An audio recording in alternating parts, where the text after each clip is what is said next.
Hi class, so today we'll talk about how to find the area of an oblique triangles.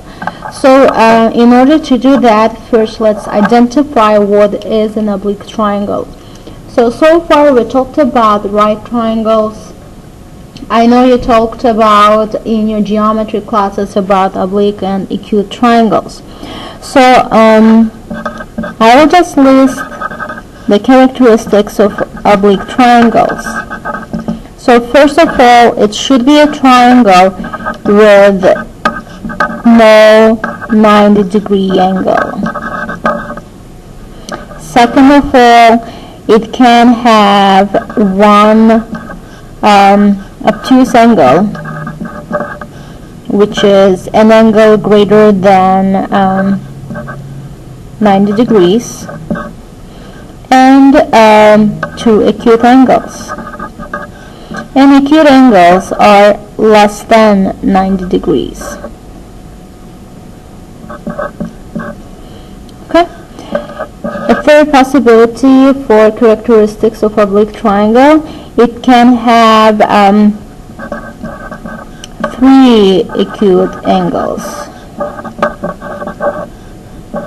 For example, imagine a triangle with 65, 95, and 20-degree angle. So we have a third characteristics can be three acute angles, and I put an example of 20, 65, and 95 angles. An example for the second characteristics can be a triangle can have 110 for an obtuse angle, 40 and 30 for acute angles. Okay, so we identified oblique triangles. It's a triangle with no 90-degree angle. It can have one obtuse and two acute angles, or it can have all three acute angles. Okay, so knowing these characteristics, we can identify when to use the special area formula and when not. So if it was a right triangle, like this, with the height given as A and the base given as B, the area would be 1/2 times base times A, in this case, height. Or if it's, this is for right triangles. What if we have obtuse triangles, what will be the area then? So here's my obtuse triangle. So across angle A, the side will be lowercase a. Across angle B, the side will be lowercase b. And across angle C, the side will be lowercase c. So the area formula in this case will be 1/2 times A times B times sine A. So the first formula is 1/2 times A times B times sine A. You can also rewrite the same meaning as 1/2 times B times C times sine capital A. So here it should be capital C, I'm sorry. And the third case can be 1/2 times A times C times sine capital B. So if you take a look at these three forms, they have a certain pattern. So if I'm multiplying sides B and C, then angle should be capital A, the one that I didn't use yet. If I'm multiplying the other two sides, such as A and C, then the angle should be the angle B, not the angle capital A or not the angle capital C. So these are the three area formulas that you can use. So it's basically to find the area of obtuse triangles, you just have to multiply 1/2 by 2 legs and with the given angle. So let's take a look at the questions.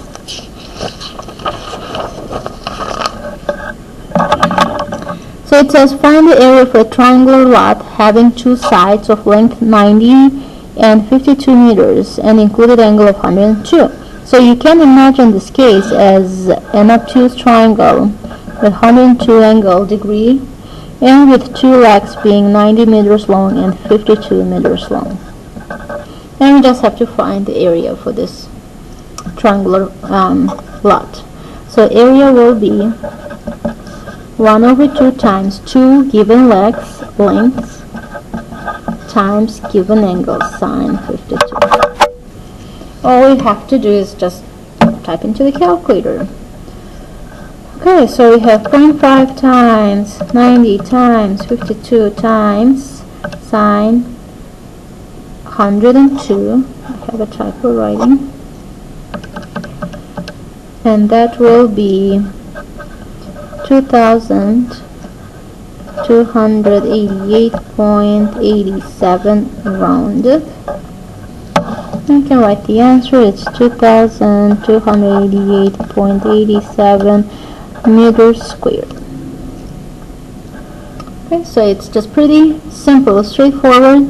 It's another triangle, obtuse triangle with 120. The sides are given 4 and 6.